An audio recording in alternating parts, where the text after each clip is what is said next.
একদিকে ভোটের মরশুম, তারপর কোনো রাজনৈতিক দলই তার মধ্যে নিজেদের জায়গা ছাড়তে নারাজ। এদিন ভারতীয় জনতা পার্টির উদ্যোগে বস্তি উন্নয়ন সেলের সদস্যরা মিলে খর্দা স্টেশন লাগোয়া বিভিন্ন এলাকা ঘুরে ঘুরে জনসংযোগ কর্মসূচি পালন করে।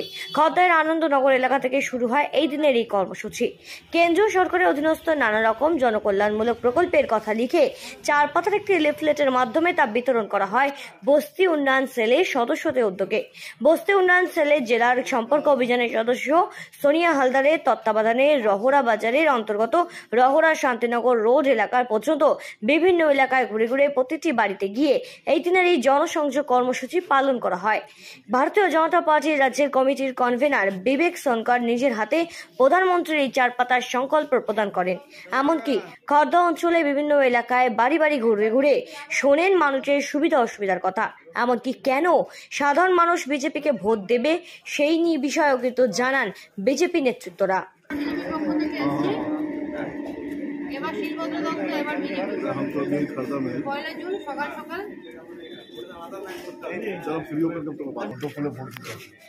পশ্চিমবাংলার বাচ্চা এটাই পথ, আর কোনো রাস্তা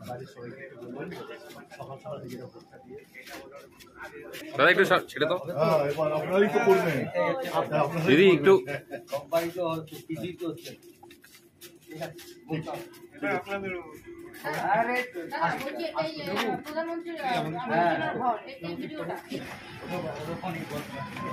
ঠিক আছে, হলেই হলো। একদম একটু এদিকটা ছেড়ে দিন কাকিমা। পশ্চিমবাংলাকে বাঁচাতে হবে।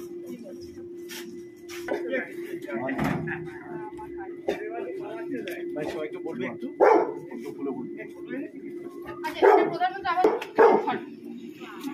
চল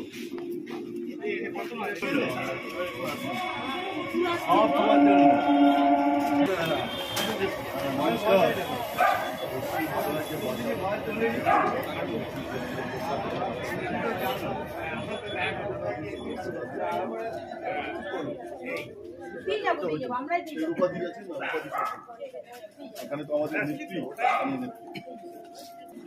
আমরা বিজেপি দল থেকে এসেছি, মোদীজি পাঠিয়েছি সরাসরি আপনাদের সঙ্গে কথা বলার জন্য।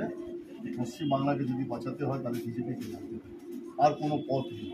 যা অবস্থা চলছে আর চলছে, ঠিক আছে। রাজু হালদার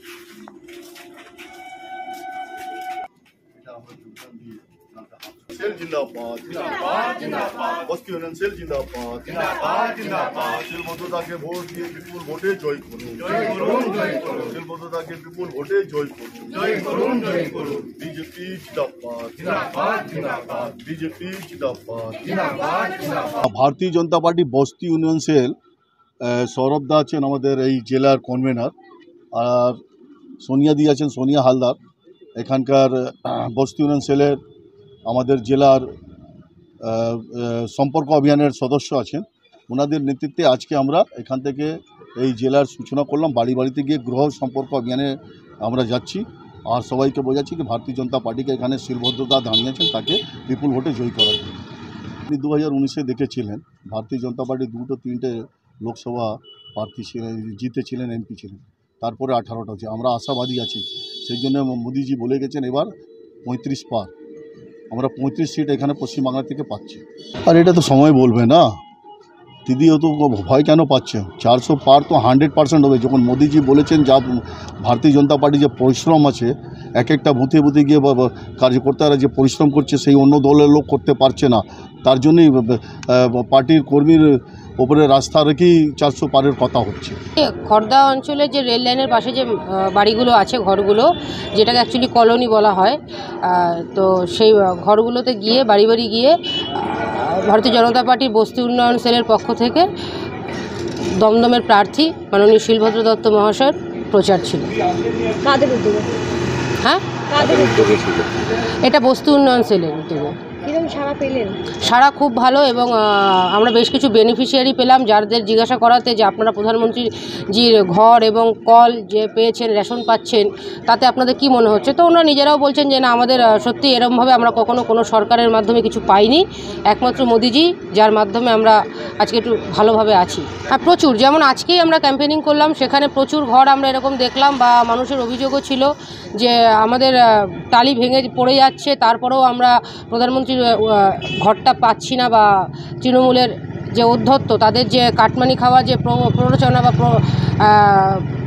তাদের যে নীতিটা, আদর্শটা রয়েছে তৃণমূলের, যে কাটমানি দিতে হবে, তারা দিতে পারছেও না, তাদের ঘরটাও পৌঁছাচ্ছে না। খর্দা থেকে সেঞ্চুরি পোতারের রিপোর্ট, সঠিক বার্তা।